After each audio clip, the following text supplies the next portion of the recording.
If I had to distill all I've learned about living a life that will produce 30, 60, or 100-fold, like Jesus talked about in the story of the soils, and if I had to distill it down to a billboard that you could read driving by in 3 seconds, here's what I would say, is that focus plus leverage plus persistence equals 100x compounding return on life. Now, focus is knowing your calling and decluttering your life and staying on point.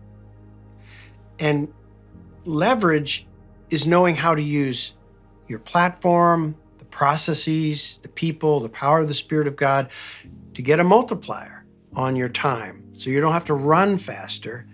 You just hunker down and you savor the moments and there's no rushing to it, but you see a multiplier.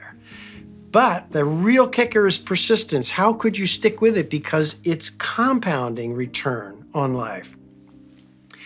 And so it's not just a 100x return, it's a 100x compounding return on life. And it may seem to you that a big impact on this planet is out of reach. I hope it doesn't. But I hope you can hear in this that if you start today and you get clear and you get free and you get going and you take your unique calling and you focus on it and you apply leverage intentionally and then you plan to stick with it over time, you will see amazing impact. And I was reminded, at the Faith Driven Movement event that I was just at, I did a talk about this. I talked about compounding return on life. And then I went and got in line to have dinner, and I had my plate, and I put some salad on it. And I said hi to the lady behind me, and she said, "You mentioned that you went to McGill University in Montreal. Are you Canadian?" And I said, "Well, yeah, my mom was Canadian. Even though I grew up in Philadelphia, I got a Canadian citizenship." And she said, "Well, I'm Canadian." I said, "Well, where'd you grow up?" And she said, "I grew up in British Columbia." And I said, "Well, did you live in Vancouver? I mean, what a beautiful city." And she said, "No, I lived a little bit east of there, over the Cascade Mountains." And for some reason, I said to her, "Did you live in Salmon Arm?" And she looked startled. She said, "How'd you know?" And I said, "Well, in 1992, I took 100 farmers, Christian farmers, to Albania right after communism fell. And for 73 years, they had been told in their constitution, God does not exist.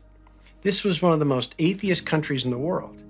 And we had the privilege of taking 100 farmers there with the gospel, and we taught them market-driven farming because they had no idea how to run their own farms, and all of a sudden they'd been given some land. And I said, there was a farmer I took from Salmon Arm. I think he was a dairy farmer, and he owned a store downtown Salmon Arm. And I looked over and she was in tears. She said, "That was my dad. And that trip changed his life. That trip changed our family." Now think about that. 32 years later, what are the odds that I finished talking about compounding return on life? I stand in line randomly with it, and this lady stands behind me, and that we got into a conversation about Canada, and that I mentioned Salmon Arm of all places. And what it was is a little reminder for me and a story to share with you to convince you that there will be a day that if you focus and you apply leverage and you persist, you will be standing in line and someone will say, "You can't believe how what you did changed my life." And in that moment, you will be so grateful that you traded up whatever you did to gain something truly priceless.